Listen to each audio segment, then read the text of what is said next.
लोगों को पता है विश्व का प्राचीन कौन कौन सा सिविलाइजेशन ने सूर्य देवता को प्राधान्यता देकर पूजा करते थे और क्यों उन लोगों ने सूर्य देवता को देवता मानकर पूजा करते थे, और अभी भी कौन सा देश सूर्य देवता को पूजा करके आए हैं। आइए उस विषय पर मैं आप लोगों को कुछ बातें बताऊंगी।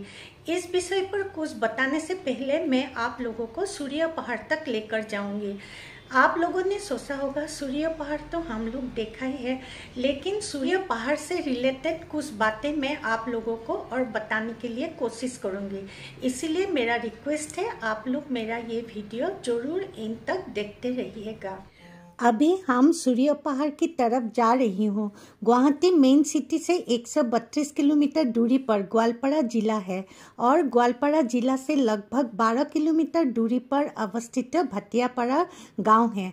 भाटियापाड़ा गांव में ही ऐतिहासिक घटना से जड़ित सूर्य पहाड़ है। देखिए हम सूर्य पहाड़ पहुँच गए हैं। यहाँ तक आने के लिए हमें 3 घंटा लग गया है क्योंकि रास्ते में ट्रैफिक था। मैं ज़्यादा स्पीड में भी गाड़ी चलाने नहीं देती हूँ। चलिए अंदर जाके हम देखते हैं।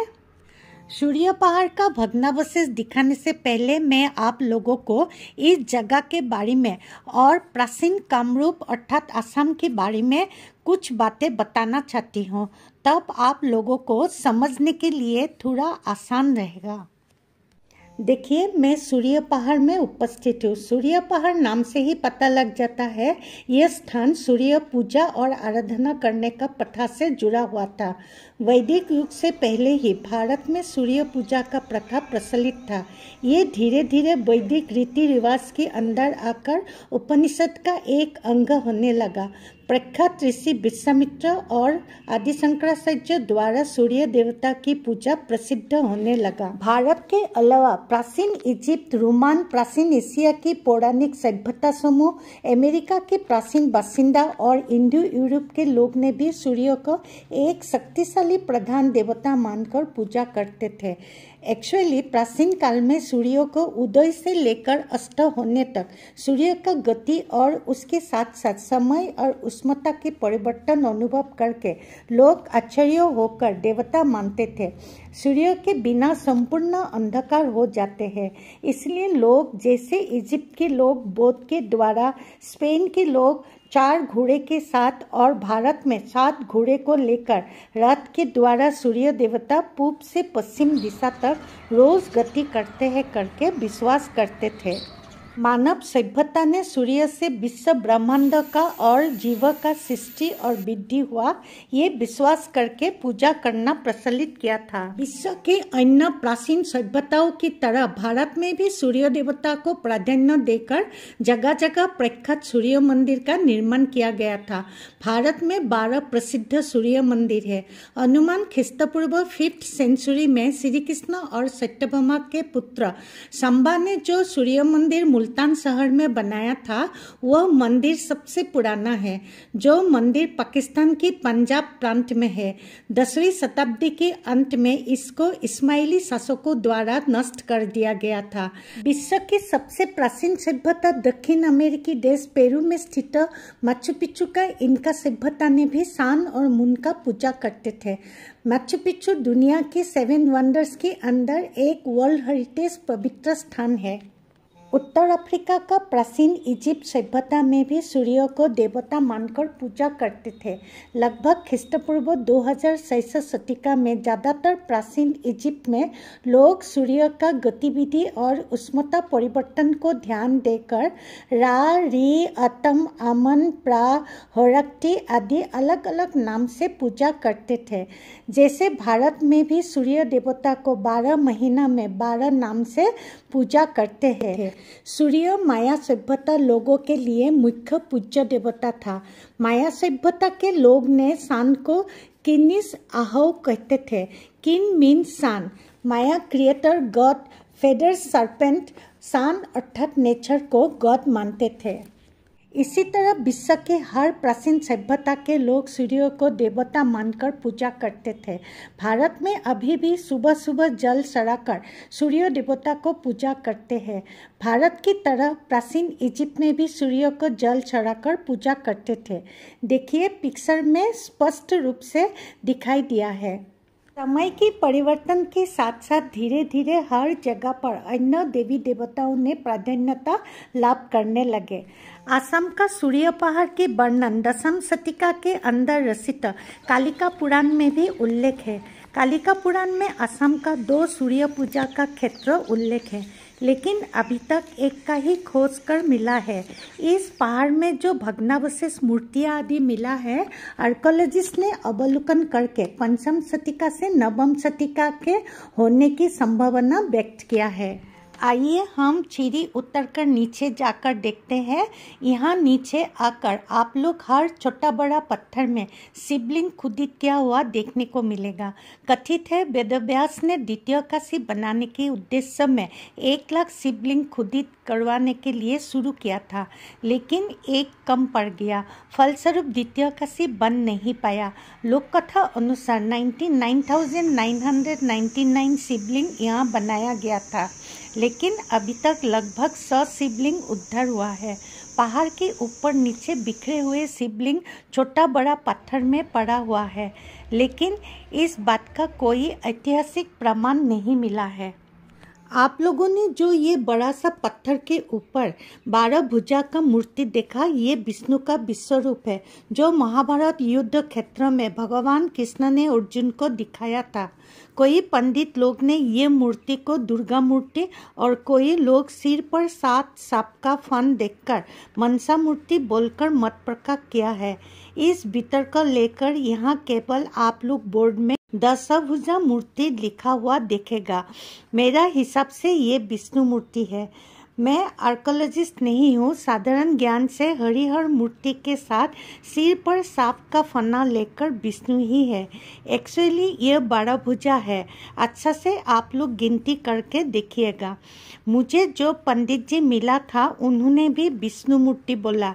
ये गणेश का मूर्ति है। स्वस्तिका में विष्णु का पदकमल है। ये जो 3 देव मूर्ति आप लोगों ने देखा है, दाएं तरफ त्रिशूल के साथ शिव जी और बाएं तरफ भगवान विष्णु। बीच में जो देव मूर्ति है वो विष्णु कहते हैं। नीचे जो एक चक्र है, मैं सोचती हूँ सूर्य देवता को भी दर्शाया होगा, क्योंकि पुरातत्वविद लोगों ने मत प्रदान किया है इस स्थल में पंचायतन नियम अनुसार पूजा किया जाता था। पंचायतन पूजा में विष्णु शिव जी के साथ सूर्य देवता होता है। क्षेत्र का नाम भी सूर्य पहाड़ है। ये मेरी अपना विचार है। ये शिव जी का अर्धनारीश्वर मूर्ति, साइड में देवलोक के द्वारपाल जय विजय की मूर्ति। इस बड़ा पत्थर में पानी डालकर देखने से त्रिशूल, शंख और गदा देखने को मिलता है। नीचे जो पानी की झरना है, देखिए कितना छोटा छोटा मछली है। यहाँ ऊपर की तरफ बहुत बड़ा बड़ा मच्छी भी है। यहाँ एक छोटा सा केव है। यहाँ शिव जी का पूजा होता है। यहाँ एक छोटा सा पानी के धारा बहती रहती है। यह पानी कहाँ से आया है पता नहीं लगता है, इसीलिए आकाश गंगा कहते हैं। ये जो ईंट का बना हुआ 4 कोना जगह देखा है आप लोगों ने, यहाँ प्राचीन काल में यज्ञ हुआ करता था। इस स्थान पर मैं 10 साल पहले भी आई थी, तब यहाँ पूजा नहीं हुआ करता था। आज 2 साल से मैंने देखा यहाँ पूजा करने लगा। इस जगह पर अक्सर मैं आते रहती हूँ। हर दिन कुछ न कुछ नया सीखने को मिलता है। ये जगह मुझे बहुत आकर्षित करते हैं। चलिए ऊपर की तरफ जाकर देखती हूँ। आप लोगों ने मेरा पीछे जो भग्नावशेष देखा, वहाँ एक स्टोन से बना हुआ टेम्पल था। पास में एक प्राचीन तालाब है। यह जो मूर्ति रखने वाला नीचे का भाग देखा, यहाँ का मूर्ति नहीं मिला, लेकिन पास में जो प्राचीन तालाब है वहाँ एक विष्णु का मूर्ति उद्धार हुआ है, जो मूर्ति असम स्टेट म्यूजियम गुवाहाटी में रखा गया है। टेम्पल कॉम्प्लेक्स में गणेश का भग्नावशेष गणेश मूर्ति, महिषासुर मर्दिनी अर्थात दुर्गा मूर्ति बेसल्ट रॉक से सुंदर रूप से खुदित करके बनाया गया है, वो मूर्ति मिला। 2 विद्याधरा अप्सरा की मूर्ति फूल की माला के साथ भी मिला है, जैसे अन्य मंदिरों में भी दिखाई देता है। टेराकोटा का सुंदर डिजाइन किया हुआ फलक भी खनन कार्य में उद्धार हुआ है। यहाँ प्राचीन काल का एक नक्काशीदार गोलाकार पत्थर की पत्तियां मिला है। आंतरिक चक्र के अंदर एक 4 भुजा वाला मूर्ति खुदी हुई है। इसकी चारों तरफ 12 कमल की पंखुड़ियां खुदित किया हुआ है। प्रत्येक कमल की पंखुड़ियों में एक आदित्य अर्थात सूर्य मूर्ति खुदित करके बिठाया है। 12 महीना की 12 रूप से, जैसे धात्री, मित्र, आर्यमन, रुद्र, वरुण, सूर्य, भाग, विभाषण, पुषाण, सावित्री, तस्त्री और विष्णु। चक्र के आंतरिक स्थान में 4 भुजा जो मूर्ति है वो देखकर कोई प्रजापति का मूर्ति अर्थात सृष्टि का रचयिता ब्रह्मा और कोई विष्णु का मूर्ति बोलकर मतामत किया है। मैं सोचती हूँ सूर्य देवता भी हो सकता है। 4 भुजा सूर्य देवता के मूर्ति मैं काफी मंदिरों में देखा है। यह गोलाकार पत्थर मंदिर का ऊपर शिखर में शायद लगाया हुआ था बोलकर पुरातत्व विभाग ने मत प्रदान किया है। यह मंदिर पुरातत्वविद ने अनुमान किया है 9 से 12 सेंचुरी के अंदर बनाया था। यह स्टोन टेम्पल में पंचायतन नियम अनुसार पूजा पाठ चलते थे करके अनुमान कर सकते हैं।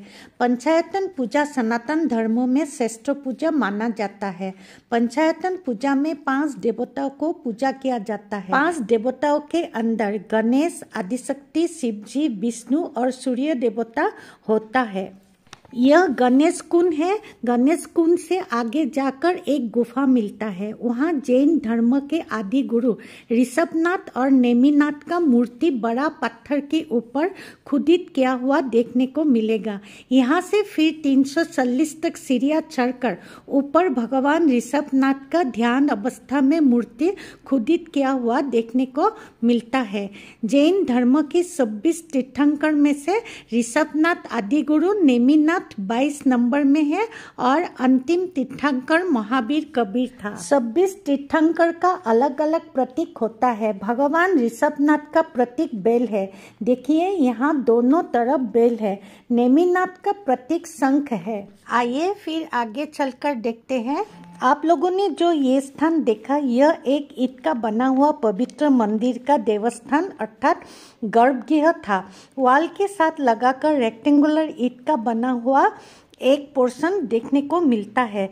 यह गुप्त युग के बाद नहीं तो मिडिल एज से पहले बनाया था करके पुरातत्वविद लोग कहते हैं।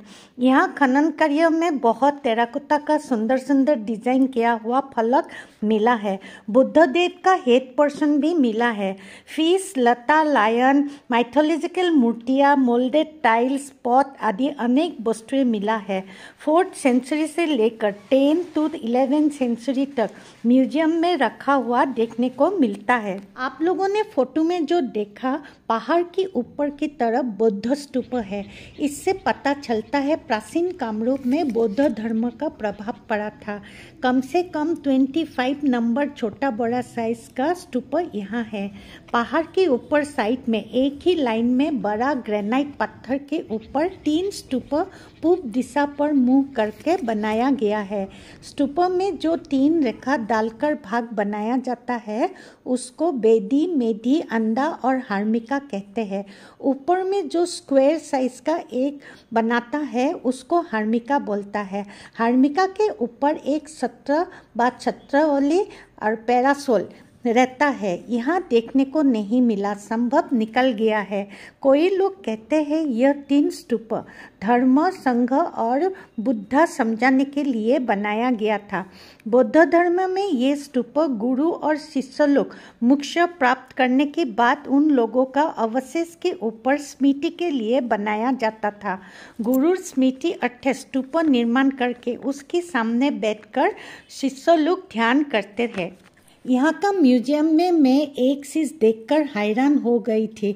जो बुद्ध देव का मूर्तियाँ मैं औरंगाबाद में स्थित अजंता गुफा में देखा था, सेम मूर्तियाँ यहाँ उद्धार हुआ टेराकोटा फलक में दिखाई देने लगा।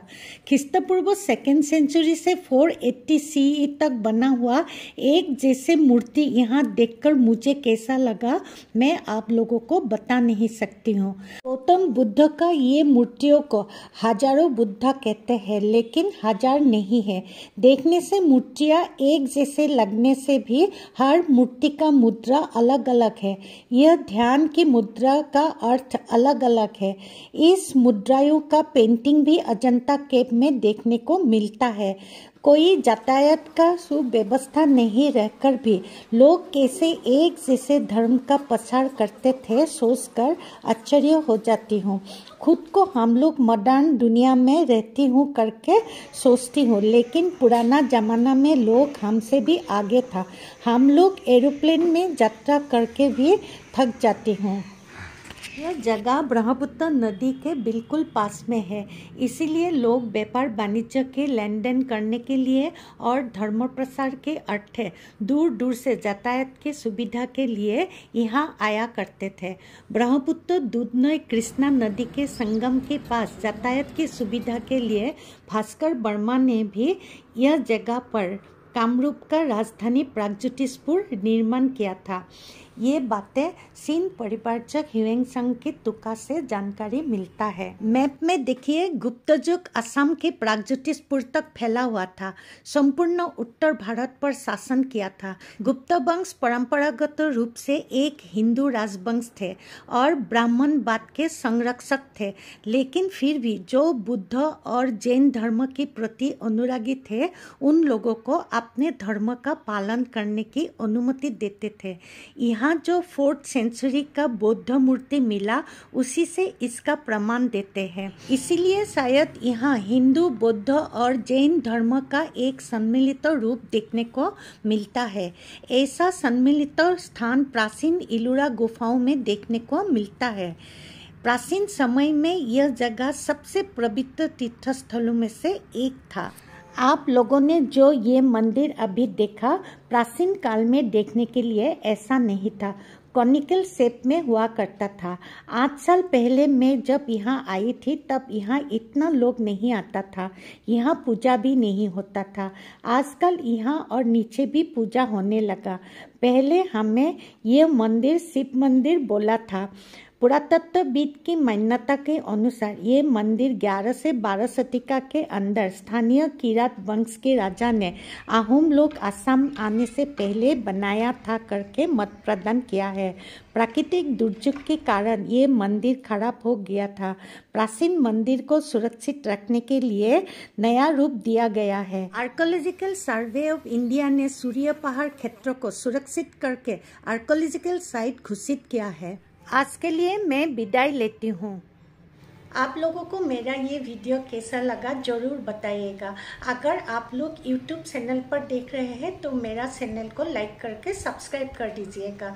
अगर आप लोग Facebook पेज में मेरा ये वीडियो देख रहे हैं तो मेरा पेज को लाइक करके फॉलो कर दीजिएगा और कमेंट बॉक्स में जाकर कमेंट देने के लिए मत भूलिएगा। फिर से मैं एक नया विषय पर नया वीडियो लेकर आप लोगों के सामने आऊँगी। धन्यवाद।